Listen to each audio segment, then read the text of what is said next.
All right. Dr. Bones. Good evening, sir. Good evening to you. We're talking the spiciest of the spicy. Oof. We're gonna do Ayn Rand versus Stirner. The battle that's always been under the surface that people associate Ayn Rand with might be the most hated philosopher of all time, if you want to call her a philosopher. Yeah, I mean, philosopher is a strong word. Human parasite, human paraquat even might be a better term. Paraquat. Oh yeah. But yeah, okay. I got these puppies at the discount bookstore for roughly $3 a piece. Thank God. One of these I used for black magic, actually. I don't doubt it. That's some horrible sorcery. This one I got Slavoj Žižek to sign. What, the Fountainhead? He signs the. I have a slot, and me being the Zizek writer, I feel like it adds a special curse. I call it the philosopher's rune, like it's a rune, but it's also their ruin. And this says the Fountainhead. Ayn Rand is backwards to Eliot from Slavoj. When he signed it, he said, "Ah, yes, Ayn Rand the greatest." Oh God! I think what he meant by that is, who else? Capitalism, the unknown virtue. Oh God! I got the Romantic Manifesto, and I got which I consider, if you're gonna read it, even for shits and giggles, if you're gonna read Ayn Rand, I got The Virtue of Selfishness right here. And you know what the thing about it is? At what point does self-interest turn into capitalism? It's sort of a tough question, right? At what point does the unique in its property in Stirner turn into this? The minute it's defined by class, the minute self-interest is limited to one class. You'll notice in Ayn Rand's writings, she never includes the self-interest of the workers. She builds up this gigantic mythos about these supposedly self-created industrialists and shit like that. And it's interesting because she's a fucking bullshit fiction writer, so she can literally just pull characters out of her rotten, decrepit, cigarette-smoking asshole. That these one-dimensional beings that don't have any other will other than what she, very decrepitly puts into them. Whereas in reality, each human being has their own self-interest, and Stirner recognized this. In fact, Stirner wrote that this state is built upon the slavery of labor, that the only way the modern state could exist, the only way that the ruling classes could exist was if the laborers, if the common people were tricked into their self-interest denied. So while Ayn Rand is going on about the self-interest of the business people, of the supposed entrepreneurs, she completely disregards and imagines that the self-interests of the workers don't exist. So, yeah. But it's so much worse than that, Dr. Bones. Of course it is. As an Ayn Rand scholar. Oh, God. Well, it's actually, like, as a joke, I initially linked my page to, if you call, it says call now, and you'll pick up the Ayn Rand Institute. I always thought that was a nice, funny joke. You're probably going to go to hell for that. I hope so. There's her idea, what she writes, is that the self-interest of the worker is not represented by the union, but is always going to involve the mutualist trading, right? And any union will not be in the self-interest of the worker. Because of ethics are objective, and they're not subject to dispute. That is the biggest load of horseshit. Yeah. The whole idea that any kind of morality or ethics is objective. Like, I don't even know how you could write that on paper and have people look at it and be like, oh yeah, yep, this makes sense.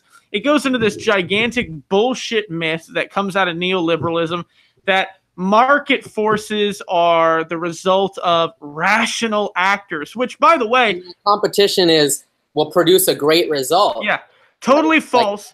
No science backs this up. In fact, there's been a very interesting amount of science done to show that the majority of people are actually totally 100% fucking irrational. In fact, they've found that the weather conditions for a certain day can affect the New York Stock Exchange. Literally, these people's emotions overriding every bit of knowledge and empirical data they've managed to cram into their balding, horrible, reflective skulls. It's all fucking garbage. It's all fucking... And the sheer idea that competition somehow creates the most beneficial...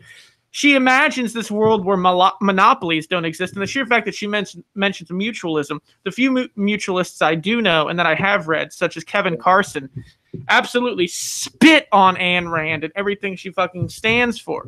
So if you Google objectivism, it says the definition of objectivism is a philosophy that the belief that certain things, especially moral truths, exist independently of human knowledge or their perception of them. Independently of human knowledge, like the idea that good is some physical force out there in the universe that, like, one day we're going to land a fucking rocket ship on and touch? Yeah. How fucking high do you have to believe this shit? It's outside. So, no, it reminds me a lot of Peterson a little bit, which is like somehow... What a surprise!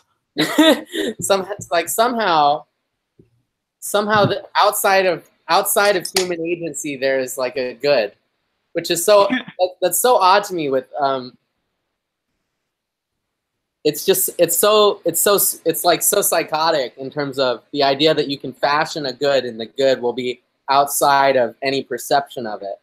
I almost don't know what to make of it, and it kind of puts the mind not to be to the classically knee-jerk leftist who compares things to Nazis, but it reminds me of sort of the Nazi sort of mysticism and like the Thule mysticism of Nazism, and they're like, oh, and they just have a bunch of bullshit, and somehow it propels this right-wing ideology, right? Well, because it's primarily, I mean, let's look at the brass tacks of what Ayn Rand really was about, because she basically founded a little cult, to where she tricked her, then lover into allowing her to fuck someone else. And then the minute that the person she was fucking then decided to fuck someone else, Ayn Rand had a problem with it. So then she drags this poor asshole in front of the cult group, tears him down, even though I assume it was in his self-interest to go fuck someone else. Yeah. So what it is, if we're really analyzing this, was, I mean, let's really look at, to use a sort of Marxist term again, which I wouldn't necessarily agree with, but that might be a good critique here, the historical conditions. You have Ayn Rand, whose family is chased out of Soviet Russia, who basically gets a massive hard-on for anything that's not collectivist. So she comes up with this mirror image philosophy that is sort of against what she perceives to be the great evil that attacked her as a child and her family. The United States, fearing the Soviets, picks this up, not for its literary acumen, which, as any writer will tell you, is unadulterated, pure garbage. They pick it up because it's a useful fucking tool, and they balance it out. And so she has this huge cult following. She treats it like a cult following. She belittles her followers, everything like that. And then, thank Christ, she finally fucking dies. And unfortunately, like all good cult leaders, she leaves a legacy behind for her followers to beat their dicks to mercilessly. And we are left with, interestingly enough, full-blown furries that somehow worship this ideology. I mean, it's just really, really fascinating, and shows the complete and utter... Because again, like you said, the majority of these arguments have been completely refuted before.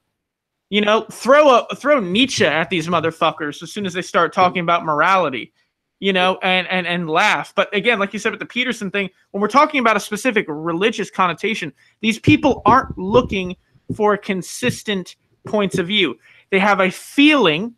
They want to know that that feeling is correct, and whatever bullshit story you feed them in the process, they're totally fine with it. Yeah, well, they're sort of engineering a philosophy backwards, which is exactly the rich and powerful are good. Any sort of populist racism or misogyny is kind of justified, and they sort of work backwards from it. Would you like to do some black magic with me? Or maybe not? I'll watch this. I refuse to touch Ayn Rand books, even from this far away. I'm going to have to take a bath afterwards. My friend Caleb, he's similarly, he's like definitely into the wizardry. He will not do this with me. What exactly is your black magic here? I am interested. Well, what I do is I take the Philosopher's Rune, the Slavoj Žižek signed fountainhead, and then I say, you pick a page and you pick a line. Oh, bibliomancy is what you're talking about. Yeah, but it's not black magic. Tell me what's the difference between bibliomancy? How is this? Bibliomancy is a form of divination. Black magic is normally involving evocation, which is a specific trend of magic in the Western occult tradition, which would imply that you're forming a protective circle, not only for yourself, but for an evocative presence, i.e. the spirit of Ayn Rand. What you're doing is just bibliomancy. Everybody does that. Yeah, that's not... Here I am thinking you're going to fucking cut a chicken's head off or some shit on top of this book. Oh, you're just going to do bibliomancy. Jesus. Oh, man. Yeah, no, I think I'm just too much of a layperson when it comes to the whole... I mean, hey, you know what? Rock that thing out. You could probably scare a lot of the normal people like that. Like, yeah, I do black magic with Ayn Rand books. You know, they don't have to know exactly what you're doing. Sure, why the fuck not? Should I just partake in bibliomancy? Go for it, yeah. I mean, I don't want to drag you into this, so let's... Oh, no, ask her, what, she died of cancer, right? Yeah. Is that what it was? Ask her how it felt to die of cancer. Put that as the question. How did it feel to die of cancer? And I'll go here. It says, he's ... killed. Fuck yeah! Boom! Huh. Well, there you go. I guess. Good old-fashioned occult techniques right there. Oh, there you go. The Philosopher's Rune. Fuck yeah, you saw it first here, folks. Yeah. Huh. I love it. But no, yeah, Ayn Rand's whole philosophy, again, especially what I find so interesting about it is that her whole thing about self-interest, it's not real self-interest. It's not real self-interest at all. Because, again, the sheer fact that she ties self-interest solely to this sort of economic platform denies that all these business people and whatever, so much of their life is basically neglected, which is not in your self-interest. If you're living for a business all the fucking time, if you're living to make money all the fucking time, you're not really living for yourself. You're living for a phantasm of yourself, a small slice of your greater whole. And you're allowing the rest of you, the part that wants to have a family, the part that wants to learn how to paint, the part that likes to go camping, you're letting that rot away and die. You're cutting off your greater self for money.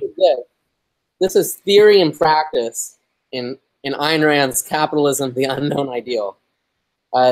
This essay, for some reason, is called The Man-Haters, although I don't see anything about them. It just, I don't know. She tends to do shit like that. I think it's like a pun, maybe, because, I don't know, everyone who doesn't agree with her, like, hates humans or something. Which is ironic, because she thinks morality is somehow outside of humans. Yeah. So that's kind of an interesting thing.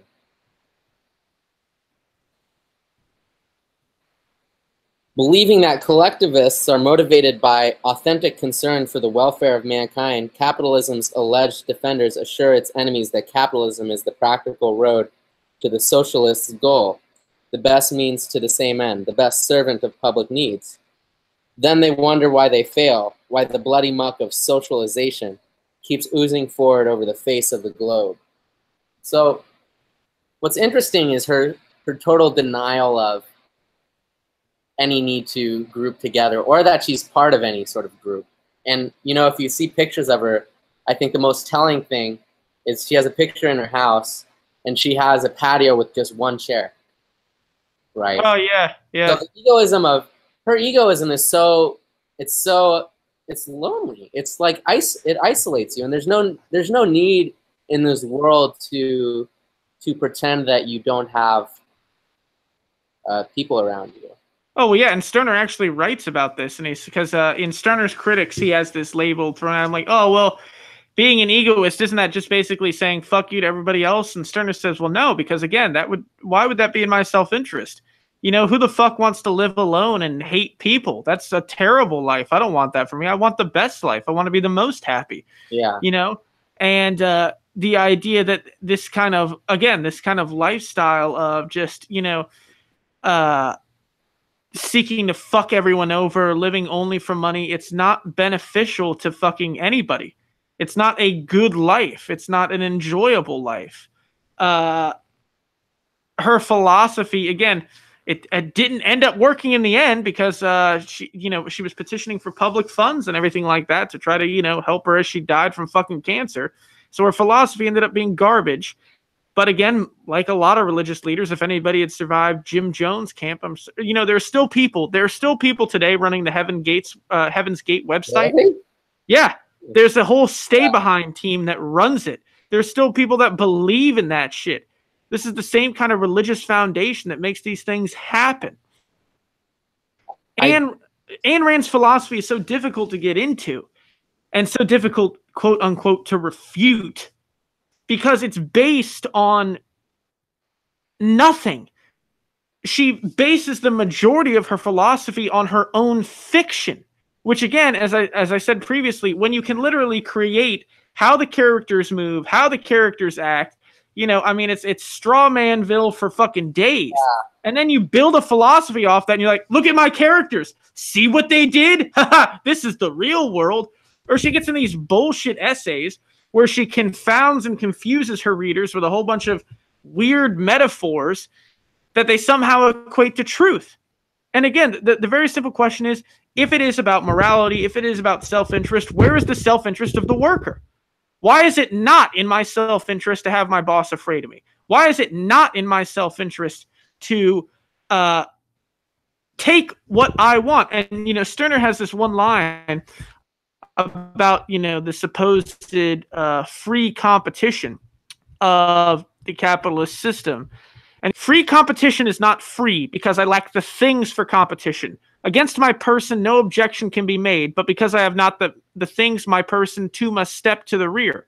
And who has the necessary things? Perhaps that manufacturer? Why, from him I could take them away. No, the state has them as property. The manufacturer only as a fief, as possession. Yeah. So the case Stirner's making here is, again, as much as Rand likes to exist in this weird world where it's all capitalists and the state is just kind of like flopping around, which again, in an era where the corporations are melding with the state at increasing rates, a la Amazon, Facebook, Google, et cetera, her philosophy is wrong. Stirner recognized that the capitalist, the entrepreneur that Ayn Rand so, just rubs it out to repeatedly, only exists because they've made allies of the state. And the state is monopolized violence, and the state allows one class to rule over the other. So when workers are striking, the police come out and they hit the workers with clubs. When a boss commits wage theft, the cops don't come out and beat the piss out of him. There's a clear class character here to the state, and the state is clearly aligned with one class. And partly like, imagine if we were playing basketball, and then I scored like 2 points, and then I said, okay, the game's over because I'm winning. And then I said, and they said, well, that's kind of boring. But then I said, it's actually wrong to continue this game. And then you say, what do you mean? And I said, well, you see, I'm ahead, but I'm ahead for objectively moral reasons. And then I started sort of like creating a philosophy about why everything that you could do to challenge that was actually incorrect. I don't know. It's like anybody who it has the fundamental quality of working backwards of apologism for corporatism. I want to read this, which is from the Ayn Rand website about her ideals. So this is the overview of her ideals, and in big header it says, "Advancing your potential." Oh boy. Ayn Rand wrote volumes urging people to be selfish, and this is where people get egoism conflated. It's like self-interest, but then what does that consist of? And then Ayn Rand wrote volumes urging people to be selfish. What? Aren't people already too selfish? Just do whatever you feel like, be a thoughtless jerk, and exploit people to get ahead? Easy, right? Except that acting thoughtlessly and victimizing others, Rand claims, is not in your self-interest. I wonder what she considers victimizing others. Yeah, apparently not running a fucking railroad. which was one of the big things in her book, was railroads and cigarettes for whatever fucking reason. Again, talk about a byproduct of literally the turn of the fucking century. What a shit. You know, let's compare her garbage with a little bit of Stirner here. So another quote from The Ego in Its Own says, "Egoism takes another way to root out the non-possessing rabble. It does not say, wait for what the Board of Equity will bestow on you in the name of the collectivity. For such bestowal took place in states from the most ancient times, each receiving according to his desert, and therefore according to the measure in each which was able to deserve it to acquire by service." So to break down that sort of long sentence here, Stirner is saying, egoism does not say to poor people, wait for others to tell you what you deserve. Because Stirner's whole thing is the minute you do that, the minute you allow an outside authority, an outside entity to determine what is rightfully yours, you lose your power and become beholden to that. So Stirner says, what egoism says is, take hold and take what you require. With this, the war of all against all is declared. I alone decide what I will have. And then he goes a little bit farther and says, and again, really getting into what Stirner's very big critique of business and capitalist property. He says, if men reach the point of losing respect for property, everyone will have property. As all slaves become free men as soon as they no longer respect the master as master. Unions will then, in this manner too, multiply the individual's means and secure his assailed property. So, again, the big thing with self-interest is Stirner saying the minute the workers lose respect for property, and again, the capitalist property only exists as safe. The railroad only belongs to the bullshit capitalist tycoon because the state has a certain amount of force, whether it be cops, whether it be courts, whether it be laws, that keep it as his. The minute the workers no longer respect that property as the capitalists, they can take it. But good doctor, won't I, the gentle middle class, be, if the war is all against all, wouldn't it be in my self-interest to say egoism involves maintaining law and order and mutual trade, right? Well, see, his concept of all against all is very interesting. Now, of course, Stirner, writes in this bombastic fashion, but the key is what he says immediately after. I'm trying to do objectivist apologism here. Oh, yeah. Rand versus Stirner. Yeah, but Stirner's idea is that when we really boil these things down and we remove the geists and the phantoms that inhabit our heads, whether they be loyalty to the state, loyalty to society, loyalty to our boss, which is as equally fictitious as any kind of imaginary item. He imagines that the people that are around will have to create unions to work together, not only for self-defense, but to get things done. So Stirner's essentially saying, remove all the things that you claim loyalty to. Start from zero and work from there. So why should I work with my boss? What do you have to offer me?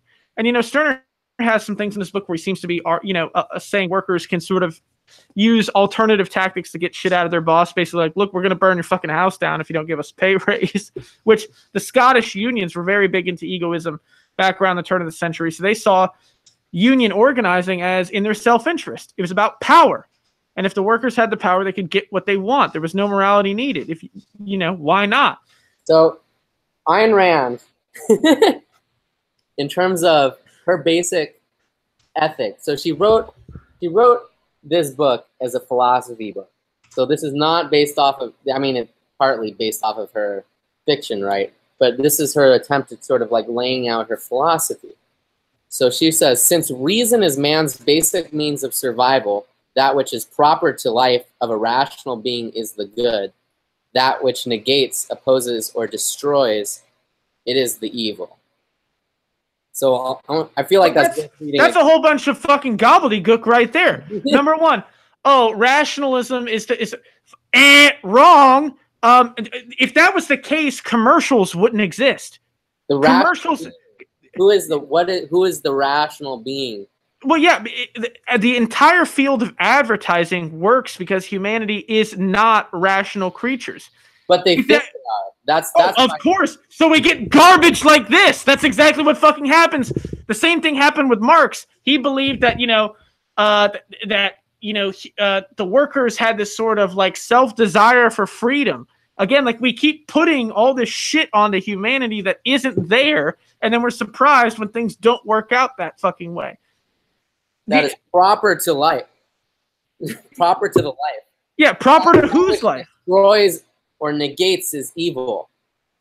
Yeah, so if your boss makes you work 60 hours mandatory a week and you have no time to... Thing, it's evil. Yeah. One would think that would be evil, but no, because the economic arrangement is holy in objectivism, it's somehow magically okay. Yeah, bunch of fucking garbage. She's a garbage philosopher. The sheer fact that she's held in high regard by furries. I mean, like, think about that.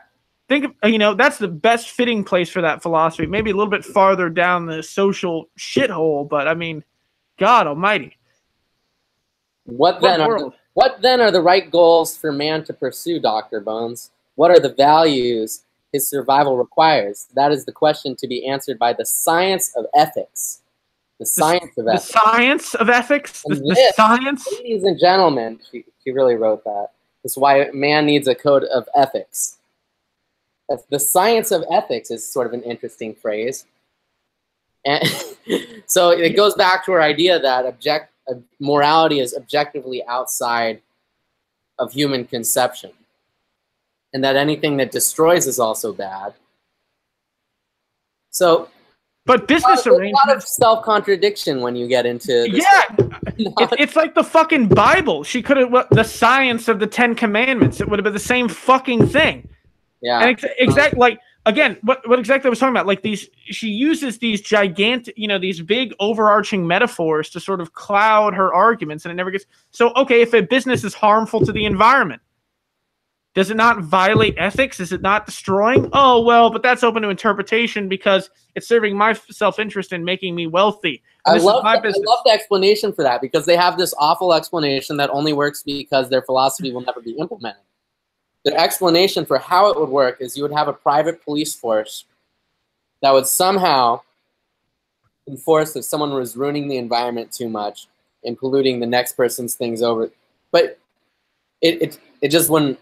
It doesn't work, and they simultaneously apologize for neoliberal states like America. Oh yeah, I mean, are we talking about the same companies that have routinely been caught burying radioactive waste near residential lots, never telling them, only to be discovered? I mean, remember asbestos? We knew asbestos was poisonous.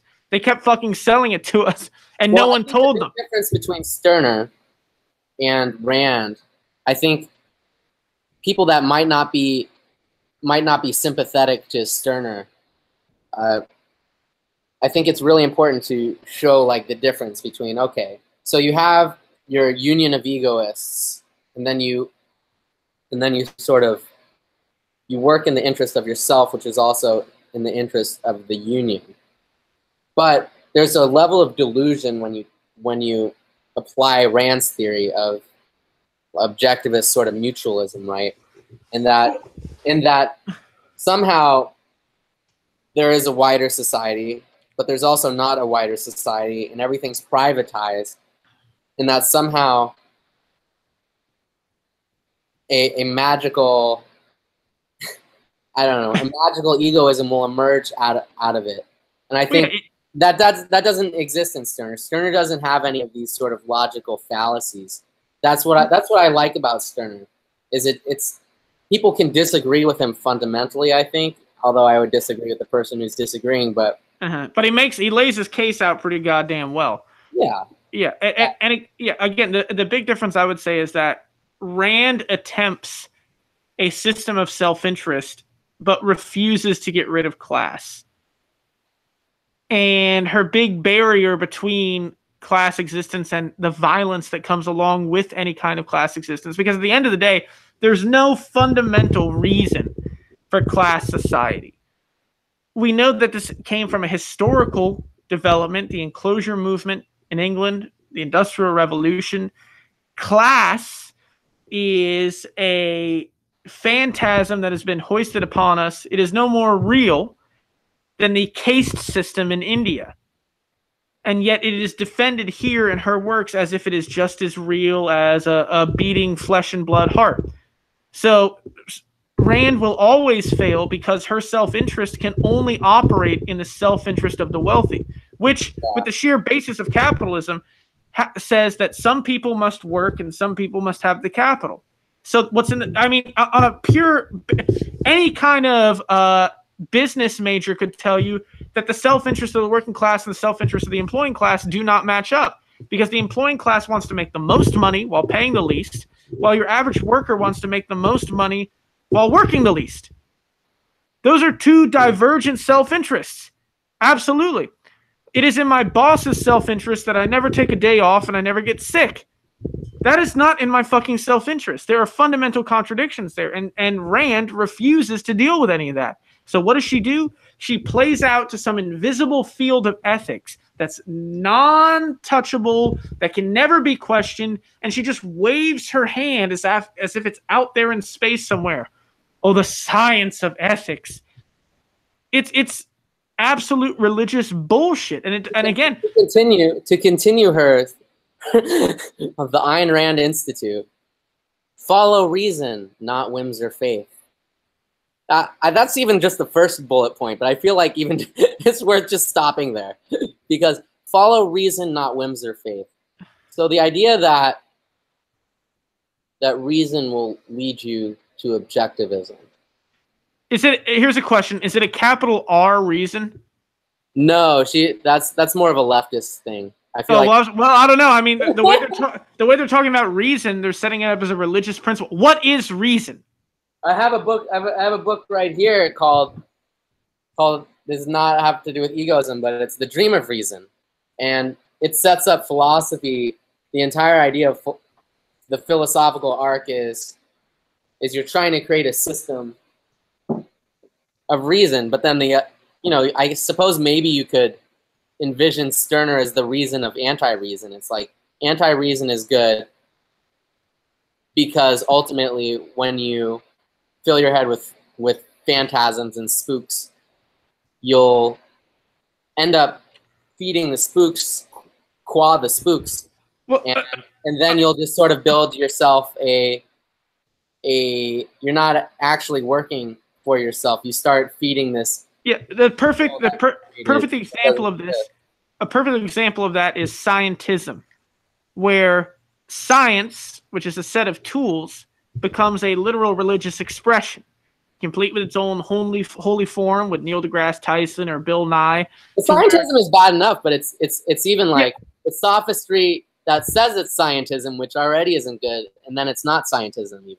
Yeah, exactly. But exactly. So taking that whole thing and showing that that's exactly what Stirner's talking about, is when we take these things and we turn them into concepts and we invest these concepts with their own meaning, with their own gravity, with their own energy, they gain lives of their own. They start to control us, and the human beings become mere puppets. A great example is when Monsanto introduced their seeds to India that basically didn't produce seeds. There was a large-scale famine, and the farmers could not afford to buy basically another round of Monsanto seeds. So they committed suicide en masse, right?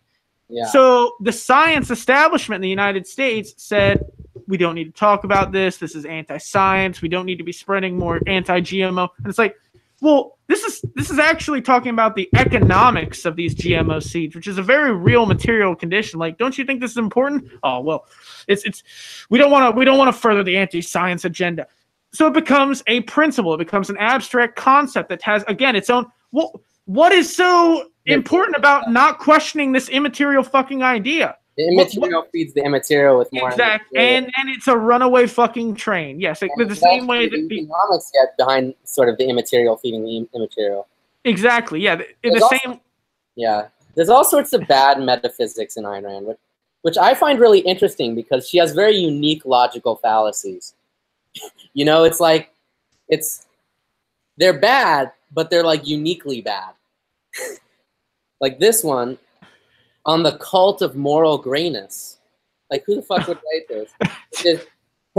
She says black and white, if black and white is good and evil, then to be gray is just to add evil to your good.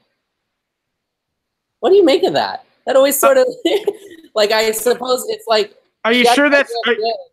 And then she says anything that remotely impinges on the idea of, her idea of good, any sort of union working with another person is bad. And like you said, with her like own personal relationships, just absolutely, you know, terrible. And she doesn't sort of like understand that she's being hypocritical. There's this blindness to her own sort of hypocritical action. Oh, absolutely. What she expects out of people and then what she gives to people. Yeah, I think that's really that can be. It's interesting because it's like a blind spot. It's like right here, and everyone else can see it, but Ayn Rand can't see it. Well, and her followers can't see it either. But I mean, that line again. We're talking about. I mean, just abstract, empty metaphor that means fucking. Again, she's a novelist. This is what she does. You know. Oh, the moon looked like two swans dancing on a lake. Right. So my question was, where was the fucking body buried? Like, I need specific details, not how the fucking moon reminded you of two goddamn birds. It sounded like she's writing something out of the fucking Orange Bible, out of Dune, for Christ's sake. What the fuck does that... Oh, it's just adding... Again, and you know what's funny? Exactly like you said, Peterson does the same fucking thing. Like, he just dips into these archetypal, symbolic, metaphorical discussions because then it shields him from any questioning. You know, if again, like it's like the dude wants to be a fucking Zen master without the enlightenment. If I just walked around all day and was like, Dr. Bones, what do you think about the you know, looming war with Iran? Well, if two frogs were to walk in a pot, would it still rain that day?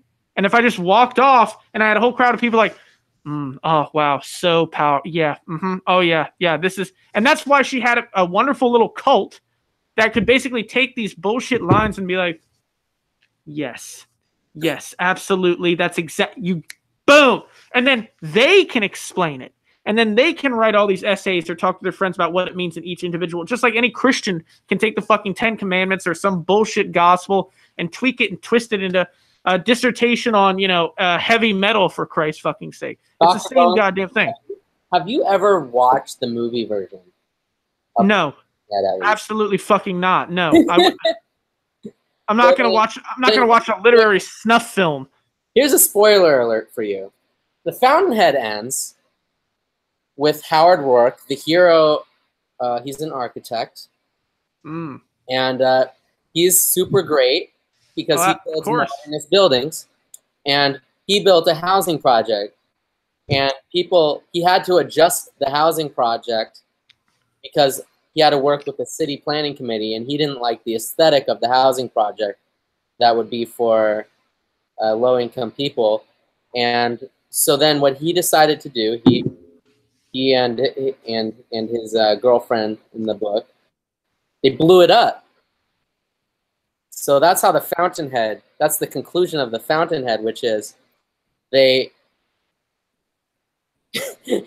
his aesthetic principle of modern architecture is worth destroying a housing project for low-income people because that's the level of non-compromising. So you don't really see that in Stirner. No, because again, Stirner's talking that line that I read right there, the war of all against all, the idea that you need unions to help you from being killed. Because if he blew it up, then it's certainly in the self-interest of everyone that was in that neighborhood to grab him, to cut his balls off, and proceed to pull his intestines out of his fucking nose. Oh, that would be a lovely alternate ending. Yeah, like... And then what do you? Oh, it's how terrible. Well, fuck you, because you know what? Why not? That's what Stirner says. So you have to like form these unions because at this point, when everyone's free to basically, when there's no morality holding people back, you actually have to stick to your word and you have to actually treat people halfway fucking decent. Otherwise, they're gonna fucking come for you. Yeah. You know, there's a certain earlier about her like she references her own fiction as if it's things that happened, right? Exactly. Everyone in the Fountainhead, when he blows up the housing project, they're like, "Oh, good for Howard Rourke," and then everyone's like, "Yeah, Howard Rourke," and then he's like, "You're innocent, Howard Rourke," and everyone's like, "Yay!" And then he builds the housing project the way he wants. Is this the book where he raped someone too, or is that Atlas Shrugged? Yes, I think that is the Fountainhead. Yeah, and there's like a whole like maybe 4-page speech about how rape is great. Yeah, that's the Fountainhead as well. Yeah, there you go. That says it all. Newsflash, folks, Stirner didn't write about raping people. I'm just putting that out there. You know, maybe you need to pick your philosophers a little bit better. That's a really good point. And, you know, people are like, oh, Rand is like for civilization and reason. And then defending rape. Yeah, Ayn Rand's defending rape. Stirner's not defending rape. Yeah, especially. Yeah, you know what I mean? Yeah, absolutely. That is interesting. The left is the moral majority. Not to get too spoopy or anything, but it's like there's a psychopathic level present in capitalist egoism that seems to not quite exist in Stirner, right? Oh, yeah. Yeah, there's a level of like psychopathic, sadistic agreement. Because it's this sense of I can get away with this because I deserve it. And again, you see Rand justifying it with these abstract principles, right? I can get away with this because it is right. Whereas Stirner says, I can get away with this because I have the power to do so. And if I don't, I have to work with people so I can get the power. Yeah. Big fucking difference. Stirner doesn't believe in any of this outside shit that you can make an argument to. He even says, I'd rather have a fistful of might than a handful of right. So it doesn't matter what the fucking ethics are. Stirner realizes that if he blows up a fucking tenement block, that those people have every ability to come in and kill him. So maybe it would not be in his best interest. That alternate ending where Howard Rourke gets his balls cut off by everyone. And his entrails pulled out. Yeah, it'd be great. I'd watch that. Hell yeah. I'm getting hard just thinking about it. See, that's why this egoism and the absolute thing it's just so necessary, because through the dialectic we get the fan fiction, hopefully future, you know, version of the Fountainhead with the accurate ending. Hey, if people are making fan fictions about Harry Potter having sex with Sonic the Hedgehog, I think it's time for a fan fiction of Stirner just come in and like chopping off Ayn Rand's head. Just fucking up Howard Rourke. Absolutely, just absolutely raiding his ass. We'll ship the Bonnet Gang down to fuck up Howard Rourke. It'll be great. Oh man. I think there's also a fundamental misunderstanding of violence in Ayn Rand, that she doesn't consider economic exploitation and keeping people at a level of, you know, abject poverty that's nonviolent, you know, and if they can't work their way up from abject poverty, then that's their own sort of problem. That's not violent, but someone who's in abject poverty, doing anything that's against their objectivist principles, that would be the true crime. Oh, absolutely. Well, it's like that's the dark side of positing a good, right? They posit a good, and that's the other side of it. Well, yeah, in a very Taoist sense, when you signify something as this is the good, then you automatically signal everything else outside of it as the bad. In the same way that when you say this is the group, this is the people, everything else outside of it becomes suspicious. And so again, Ayn Rand's philosophy is dictated and wrapped around one specific class. So anyone that's outside of that class is either a failure, doesn't exist as even a character, or just is, you know, just there to be used up as a human fucking battery. I think the middle and upper class, I think they don't have a register that. Oh yeah, you want to see earned anything that they have. Yeah, you want to see. It doesn't. They don't understand that there's an entire. Oh yeah. Like other mode of existence than the way they live. You want to see a great example of that? I'm a big fan of the show Better Call Saul. Apparently, the Mises Institute did an article about Better Call Saul, and Rothbard. Yeah, in their entire. So here's this drama about this guy that is literally becoming a bad guy, right? Great writing, great, you know, everything, and it's really this moral dilemma. This guy like falls back into his, you know, terrible ways. What does the Mises Institute think it's about? Government regulation. And about, like, they've broken down the entire series to it's all about Jimmy McGill, the little guy, overcoming government regulation. And again, when you exist in this world of weird neoliberal economics, where that is all that's fucking important. You know, I don't think these people are lying. I think that some of these absolutely batshit motherfuckers probably sat down on the couch, watched it, and were like, yeah, fuck government. You know, and missed so the they entire... destroy the human element of it because everything goes into they can't even weakness. fucking see it. In the same way that you'll have Christians that like look at a monster can and they're like, oh, this is the mark of the beast. You know, 333, which is close to 6. But you know, it's the same fucking... It's that religious fucking thinking.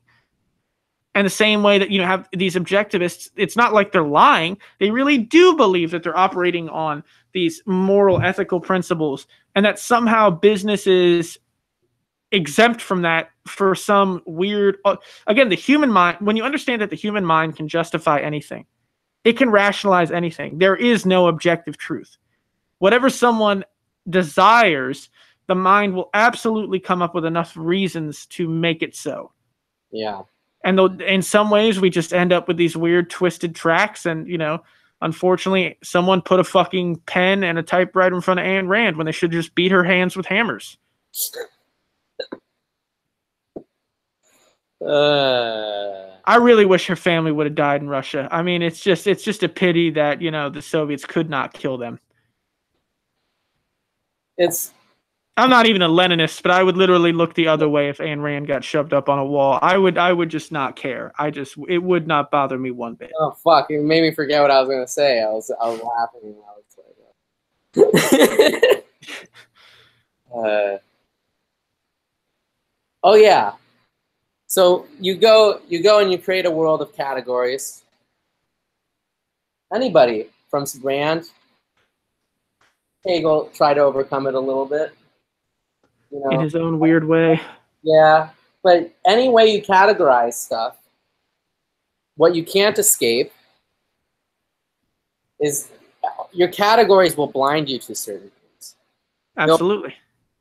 And I think Stirner sort of, I think, radical breaking through categories and calling categories spooks and phantasms. People will say, oh, well, that's actually a way that you don't understand the world. But one of the things that I would say is an objective, leads to objectively more complex thoughts, is that you're able to examine other categorizations. If you're a Stirnerite, or if you're an egoist of the Stirner variety, right, you pick up the symptom, what I would call, you know, the disease of objectivism, and you're able to look at it like a toy. You say, okay, here's objectivism. You can kind of look at it and you're like, this is kind of fucking, and you can put it down because you are the creative nothing. You can put it down. You can pick up Hegel even, you know, and Stirner picked up Hegel, the young Hegelian, you know, part of the young Hegelian crew. And he picked up Hegel and he put it, you know, he looked at it and it's like, here's the toy of Hegel. Nice. Cool. I can put that down.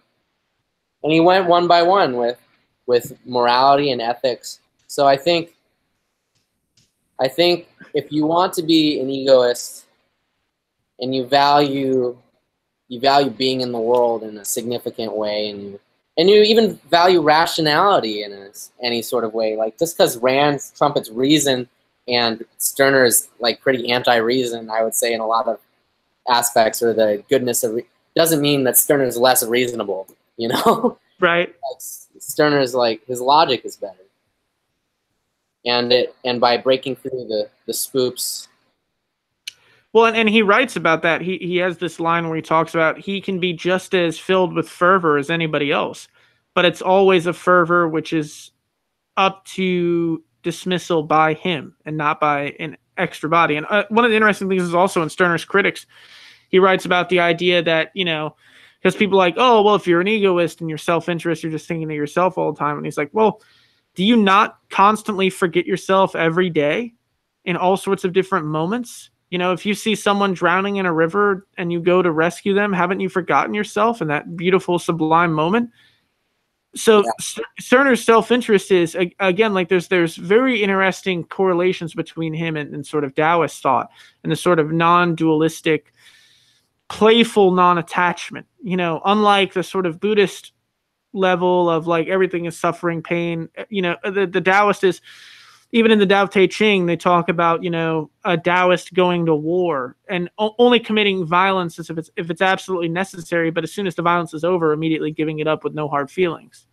You know, not holding on to this image of yourself as a conquering hero or, you know, a bloodthirsty victor. You did the thing, now let it go. In the same way that's what Stirner writes. Do what you desire to do, but don't let that desire all of a sudden start to grab a hold of you, whether it's reason, whether it's, you know, wanting objects, whether it's sex, whether it's anything. The minute that these desires and passions gain a hold over you and you start putting energy into them, and they become larger than yourself, you end up sitting in front of a typewriter and writing a gigantic bullshit philosophy about rationality that means absolutely jack shit because your parents ran away from Russia.